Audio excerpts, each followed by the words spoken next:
રાજ્યવ્યાપી માર્ગ સલામતી ઉજવણી નિમિત્તે પોરબંદરમાં આવેલી સરકારી પોલિટેકનિક કોલેજ ખાતે પોરબંદરની ટ્રાફિક શાખાના પીએસઆઈ કે.એન. અઘેરા અને ટ્રાફિક શાખા પોરબંદર ટીમ દ્વારા ટ્રાફિક અવેરનેસ સેમિનાર કરવામાં આવ્યો હતો, જેમાં વિદ્યાર્થીઓને વાહન ચલાવતી વખતે હેલ્મેટ, સીટ બેલ્ટ, સેલફોનનો ઉપયોગ નહીં કરવા, વાહનની ગતિ મર્યાદા બાબતે માર્ગદર્શન આપ્યું હતું, તેમજ ડ્રાઇવિંગ લાયસન્સ, વીમો વગેરે ડોક્યુમેન્ટ સાથે રાખવાની સમજ આપી હતી અને ગુડ સમરીટન યોજના વગેરે બાબતે કાયદાકીય માર્ગદર્શન આપવામાં આવ્યું હતું, તેમજ ટ્રાફિકના નિયમોનું ચુસ્તપણે પાલન કરવા અને અન્ય લોકોને પણ તેઓની સલામતી સુરક્ષા માટે આ ટ્રાફિકના નિયમોનું પાલન કરવા સમજાવવા સંદેશ આપવાની અપીલ કરવામાં આવી હતી.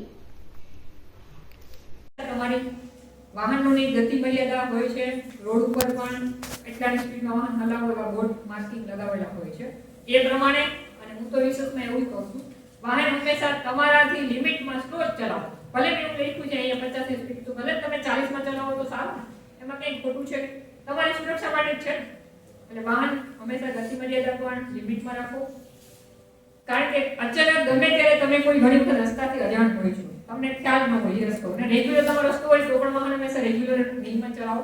કોઈ પણ વ્યક્તિ અચાનક કોઈ પણ વસ્તુ આડી આવી, કોઈ અચાનક કોઈ વ્યક્તિને રોડ ક્રોસ કરવાનો હોય, કારણ કે હવે હાઈવે હોય, બધો રસ્તા હોય, રોડ છે, તો સામેથી કોઈ વચ્ચે રસ્તો હોય, થોડા ઘણા લોકો ચાલીને આવતા હોય, વચ્ચે ઝાડ હોય, નાના નાના ઝાડવા જે ઉગાડેલા હોય, તમને ના દેખાય, ત્યારે કોઈ ઢોર આવતું હોય તો પણ ના દેખાય.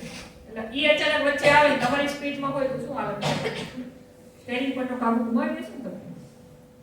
એટલે જો તમારું વાહન તમારી લિમિટમાં હશે તો તમે બચાવ કરી શકશો. ક્યારેક કોઈ વાહન ચાલક સામેથી કોઈ એવું વાહન આવતું હશે અને એની બેદરકારી હશે, સામે સ્પીડમાં આવતું હશે, પણ તમારું વાહન જો તમારી રીતે નોર્મલી હાલતું હશે ને, તમે એનો કંટ્રોલ કરી શકશો ને તમારો પણ કંટ્રોલ થશે.